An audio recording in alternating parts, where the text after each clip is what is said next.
Par l'ascension du Christ, ce fut un nouveau commencement, pour lequel toute la préparation était réalisée dans la croix. Quel est le nouveau commencement? Eh bien, un changement formidable a pris place dans le caractère, la nature de la dispensation.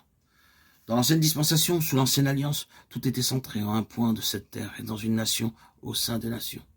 Jérusalem était le point central, le pays, la Palestine, la nation, les Juifs.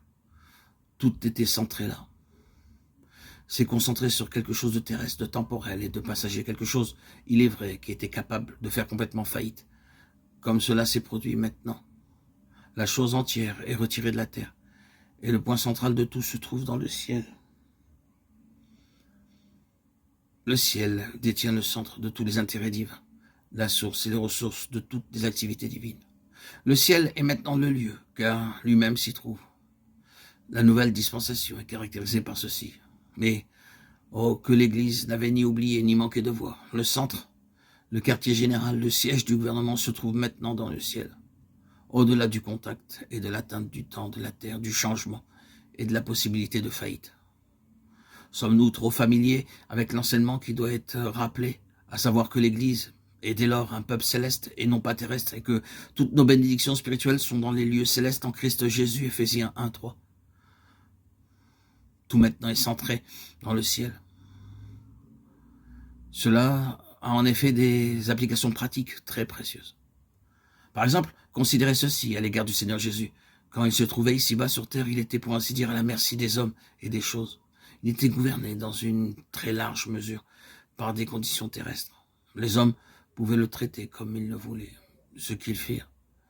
C'est une chose vraiment étonnante, n'est-ce pas, qu'ils aient traité Dieu incarné comme ils le firent. Et finalement, ils le menèrent à la mort qui fut la sienne. Voilà comment ils l'ont traité, comment ils ont mis la main sur lui, en parlant d'un point de vue terrestre et humain.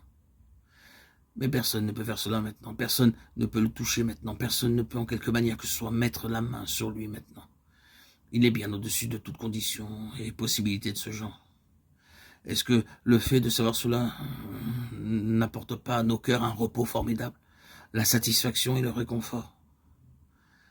Il est hors de l'atteinte de toutes ces choses qui sont contre lui. Il est au-delà de la portée de toutes les forces antagonistes qui aspirent à sa destruction.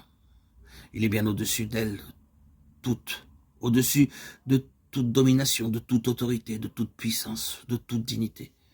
Éphésiens 1:21. Il est absolument hors de danger. Et nous n'avons jamais besoin d'avoir de crainte pour lui, ni de trouble, ne serait-ce que celui d'un instant. La véritable Église maintenant avec Christ est dans le ciel. Pourquoi dis-je cela? Parce que c'est d'une très grande application pratique et d'une très grande valeur, car l'Église d'un corps céleste siégeant avec lui. Éphésiens 2:6. Nous n'avons donc pas besoin d'avoir d'inquiétude à l'égard de la véritable Église, ne serait-ce que l'inquiétude d'un instant.